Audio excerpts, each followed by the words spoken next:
ఇలా బా ఇలా రెండుసార్లు ఇలా ఇలా ఇలా ఇలా ఇలా ఇలా ఇలా ఇలా ఇలా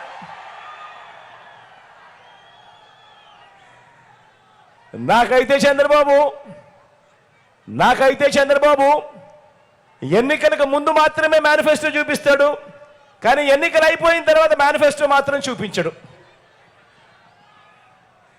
నాకైతే చూపించలేదు, పోనీ మీకైనా చూపించాడా?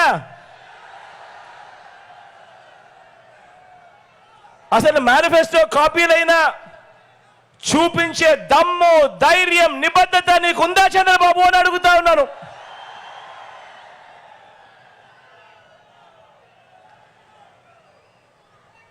అందులో చెప్పిన ఆ మేనిఫెస్టోలో నువ్వు చెప్పిన నీ మేనిఫెస్టోలో కనీసం 10% అమలు చేశాను అని చెప్పే ధైర్యము, నిబద్ధత అన్న నీకుందా అని చెప్పి నేను అడిగా.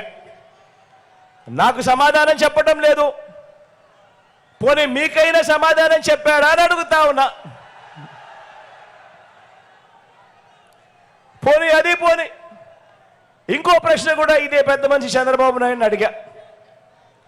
ఇంకో ప్రశ్న కూడా అడిగా, బాబు చంద్రబాబు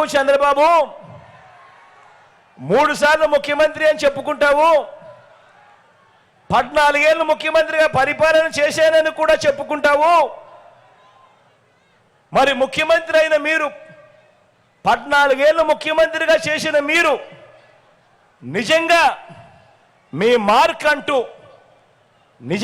మార్క్ అంటూ గ్రామంలో కానీ, పేదల గుండెల్లో కానీ, సామాజిక వర్గాల్లో కానీ, అభివృద్ధిలో కానీ ఆ పేదలకు మంచి చేసి చూపించి ఉంటే, ప్రజలకు ఏమైనా మంచి చేసి ఉంటే, మరి నీకు 3 పార్టీలతో పొత్తెందుకయ్యా చంద్రబాబు అని నేను అడుగుతా ఉన్నాను.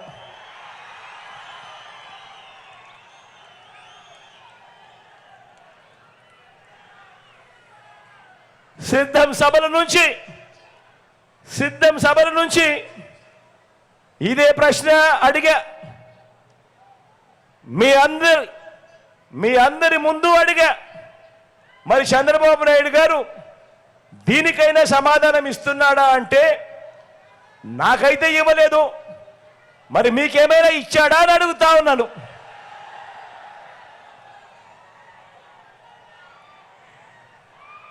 ఇవ్వడుగాక ఇవ్వడు. అంతేకాదు, ఈ పెద్ద మనిషి చంద్రబాబు నాయుడు గారిని ఇంకో ప్రశ్న కూడా అడిగా. ఇదే పెద్ద మనిషి చంద్రబాబు నాయుడు గారిని ఇంకో ప్రశ్న కూడా అడిగా. అయ్యా చంద్రబాబు 30 ఏళ్ల క్రితమే నువ్వు ముఖ్యమంత్రి పదవిలో వచ్చావు. వెన్నుపోట్లు పొడిచో, తడిగుడ్డతో గొంతు కోసో, కుట్రలు చేసో, కుతంత్రాలు చేసో, లేదా పొత్తులు పెట్టుకోనో, లేదా నీ ఎల్లో మీడియాలో అబద్ధపు వార్తలు ప్రచారం చేయించుకోనో, ఏదోలా మొత్తానికి 30 ఏళ్ల క్రితమే నువ్వు ముఖ్యమంత్రి అయ్యావు కదయ్యా.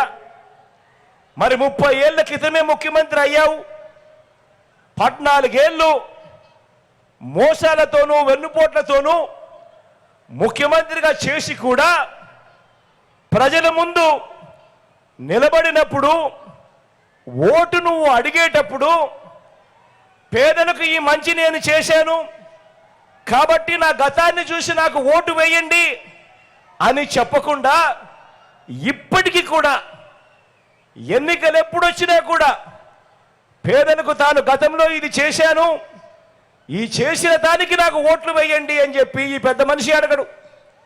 ఇప్పుడు కూడా ఎన్నికలు వచ్చేసరికి ప్రజలను మభ్యపెడుతూ జనం ముందుకు వస్తాడు.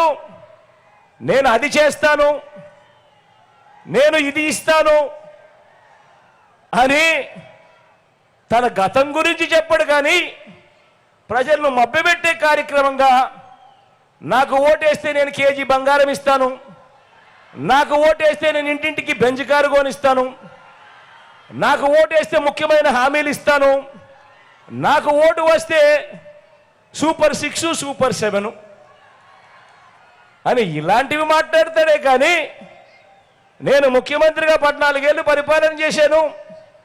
ప్రతి పేదవాడిలోనూ గుడి కట్టుకునేట్టుగా, ప్రతి పేదవాడి గుండెల్లో గుడి కట్టుకునేట్టుగా ఆ పేదవాడికి నేను ఈ మంచి చేశాను, ఈ మంచి స్కీము తెచ్చాను, దీన్ని చూసి నాకు ఓటు వేయండి అని చెప్పి ఏ రోజు అనడు.